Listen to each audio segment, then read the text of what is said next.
My name is Ronald Cross. I work as a paraprofessional at Brookline High School and a learning center. I make a little over $17,000 a year. Thank you for giving me the opportunity to speak today. You know, this is my first year as a full-time employee for the town of Brookline. And as a learning center paraprofessional, I spend every single day helping students with IEPs keep their heads above water as they struggle with balancing learning disabilities, academic expectations, and outside responsibilities. In my specific position, I work with 60 different students throughout the day. 60 different students I touch every single day. And I can tell you every single one of their names. I know most of their dreams. I know what they struggle with, and I know what they expect from me every day. Because of my pay, I do have to work a second full-time job just to pay the bills and put food on the table. But that is not an excuse to let my kids down even for a minute. And I hope you guys can hear this at home. I will not let my kids down even for a minute. I'm here tonight to share information and support the much-needed increase in salary for our paraprofessionals. Paraprofessionals are essential to our functioning as a school system. They're on the front line of working with students. They are crucial to carrying over the skills I work on with special needs students in therapy. They are the busiest people I know and have a very complex job. Everything from engaging children in math, art, and writing activities, interacting with children to facilitate their language skills with peers, helping students take a sensory break, assisting with toileting, snack time, cleaning, taking data for us, helping to make classroom materials, and on and on and on. Newton pays their starting paraprofessionals $17.25 per hour and Brookline pays $15.40. Step 8, the gap widens. Newton $24.38, Brookline $20.14.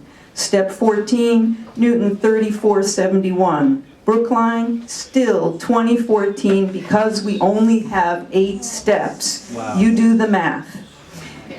It concerns me greatly that we are currently understaffed with paras in several BEEP classrooms, and it has been difficult to hire paras at the low salary we are offering to take these positions. They are remaining unfilled for longer periods of time, sometimes with substitutes and sometimes not. When we disrespect paras by not paying them enough and considering their positions as revolving door positions, the classroom loses its stability. I realize I only have a few minutes to talk, so for the sake of time, I will talk about my 12-year-old son, who is a current 7th grader at Heath. 10 years ago, my son was diagnosed with a form of autism.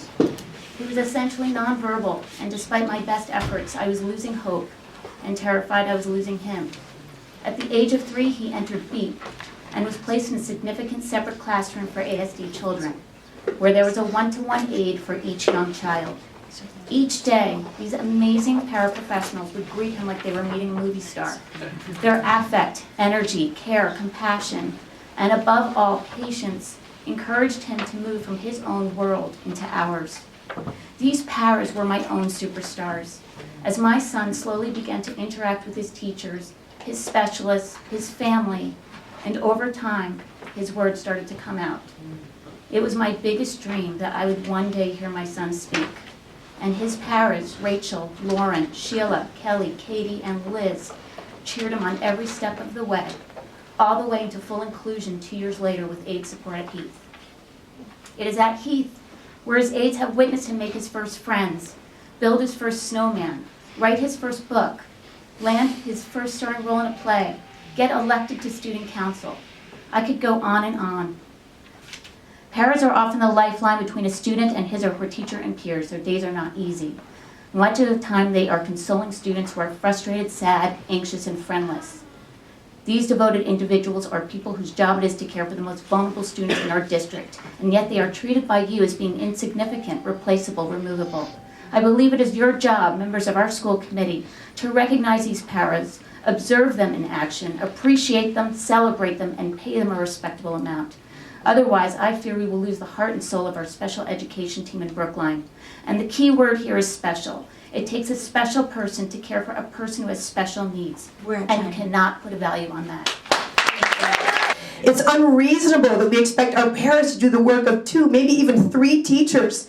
It's unethical that it has become business as usual in Brookline to entrust parents with our most vulnerable students, our students who struggle the most and deny them paid breaks, deny them a paid lunch, and then pay them a starting salary that's not even close to $20,000 a year. We're way over time. That's why it kills me when I see the school committee spend override money on stuff that will make no difference at all in the day-to-day learning environment of our students. I love my job.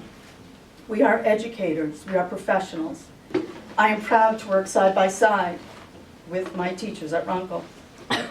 It makes me crazy that we are nickeled and dimed with our pay.